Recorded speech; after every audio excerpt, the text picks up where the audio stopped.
Danes je 20. obletnica padca Berlinskega zidu. Dogodek, ki je dejansko pomenil rešitev za Evropo, konc hladne vojne, konc komunističnega sistema, združitev obeh Nemčij, združitev Evrope, uveljavitev principa Evropa enotna, cela. Ob tem se sprašuje, zakaj je pri nas relativno malo pozornosti za ta dogodek, kajti na tem dogodku, oziroma na tej zgodovinski realnosti je utemeljena naša država, naša neodvisnost. Slovenija se je konstituirala na, tako rečem, na temelju teh prevratnih, prelomnih dogodkov. Tega sveta ni več in mislim, da smo na dobre volje, da ga ni več in da živimo danes v okoliščinah, ki so drugačne.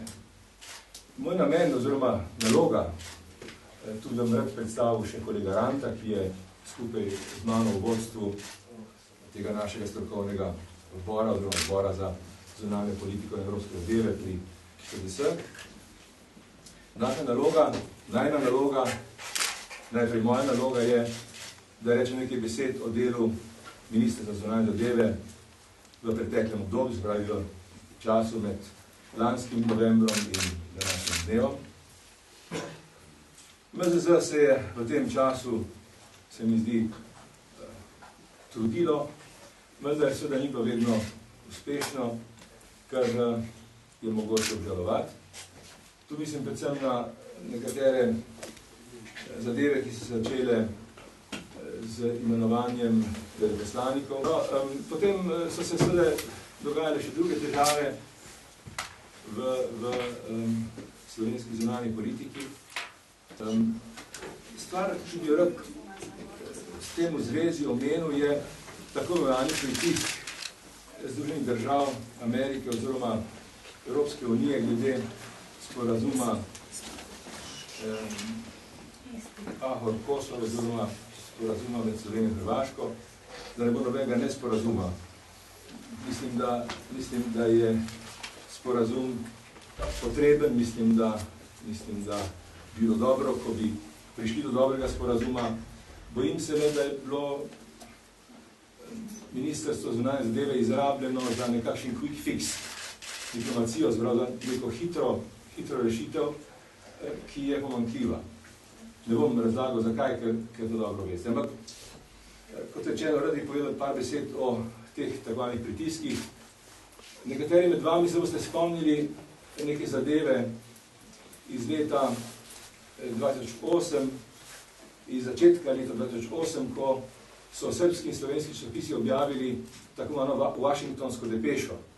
Depešo, ki je prišla iz Washingtona, ko je bil tam veleposlanik gospod Bogar. Takrat so nam, meni kot ministru naši vladi, očitali, da poslušamo Združene države Amerike oziroma da se vdajamo pritiskom mednarodne skupnosti, predvsem Združenih držav, in je bil to velik škandal. Čeprav se seveda Slovenija takrat ni ravnala po nasvetih ameriških sogovornikov, ampak je, kot veste, v zvezi s Kosovom in v zvezi z odnosi s Srbijo ravnala drugače, kot so nekateri pričakovali ali pa so želeli.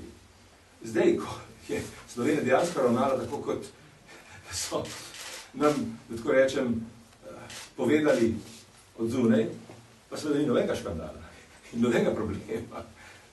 In to se mi zdi, bi rekel, ena taka zanimivost tega obdobja, ki je povezana z neko določeno politiko, z neko določeno strankarsko privrženostjo posameznih voditeljev oziroma tistih, ki odločajo o zunanji politiki.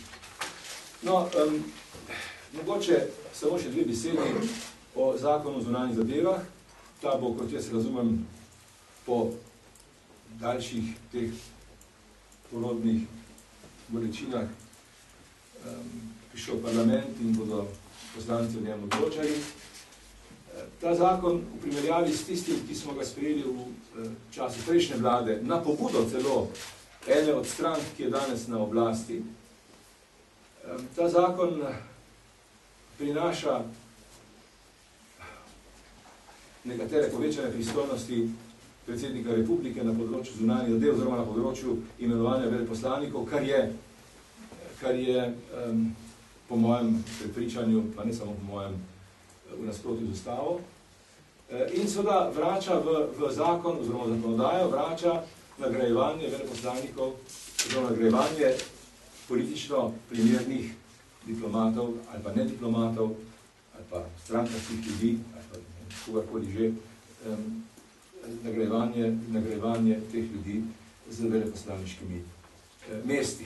Morda bi rekel to, da se mi zdi pomanjkljivo v sedanjih razmišljanjih v MZZ, govorim recimo o zunanji politični strategiji, ki so jo pripravili moji kolegi, to sem jaz tudi povedal njim v pogovorih, se mi zdi nekoliko pomanjkljivo to, da je premalo govora, oziroma premalo poudarka na delovanju v okviru skupne zunanje in varnostne politike Evropske unije. Slovenija je članica Evropske unije in seveda posebej še po Lizbonski pogodbi dolžna sodelovati pri oblikovanju evropske zunanje politike in seveda tudi sodelovati v evropski skupni zunanji službi. Če se bo pri pošiljanju ljudi v to skupno zunanjo službo, kolikor ne bo sploh uspelo postati kogarkoli, ravnalo po načelu, ko rečem, pravovernosti, potem bo slabo. Mislim, da je zunanja politika tisto področje politike in državnih zadev, če hočete, ki mora biti vodeno s soglasjem vseh ljudi in vseh strank in celotne politike v državi. Tako smo ravnali v preteklosti. Naš strokovni svet in naš oddelek za zunanjo politiko in evropske zadeve se je živahno sestajal v tem letu in morda bi kolega Rand želel o tem še kaj povedati. Morda bi tukaj upozoril, da seveda konkretnem v današnjem srečanju z vami bi podaril morda tole, da podiranje zidov velja tudi za podiranje tistih zidov med ljudmi. In upozoril bi, da je tudi dolžnost ne samo zunanje politike, ampak tudi civilne družbe in medijev, da prične demontažo zidov glede različnih vzrokov, ki so pripeljali situacijo, da imamo spor Slovenije in Hrvaško. Ali se hrvaška javnost zaveda pravzaprav, kaj pravzaprav Slovenija žuli in kakšni so legitimni interesi in neke želje Slovenije, ki bi jih rada obravnavala v tem arbitrarnem sporazumu. To je en pomemben aspekt in mislim, da je treba tukaj večjo diplomatsko ofenzivo in tudi ofenzivo civilne družbe in medijev na tem področju, da bomo pravilno predstavili slovensko stališče.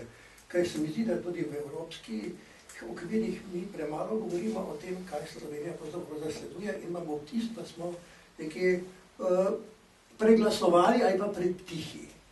Na to bi rad opozoril tudi, recimo, kako Hrvati se lotevajo tega z neko nasprotno ofenzivo, v katero lahko smatramo tole zadnjih par dogodkov v parih dneh, recimo protest hrvaških ribičev na Sredinske črti v Piranskem zalivu, ali pa izjavo Komisije pravičnosti mir pri HKC, pa tudi nekatere Mizičeve izjave, nekatere druge izjave, kajti gre se za to, da se pridobi in upozori na hrvaška stališča v Evropi.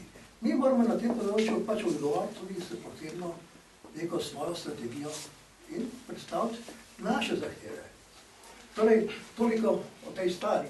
Glede samih toga, kar jaz vodim globalni izzivi, je pač seveda naša prioriteta je, da povežemo izzive, ki se pojavljajo pred človeštvom v okviru tudi, recimo, klimatske spremembe, pomanjkanje hrane, pomanjkanje pitne vode in tako dalje z varnostnimi in mirovnimi prizadevanji na tem področju.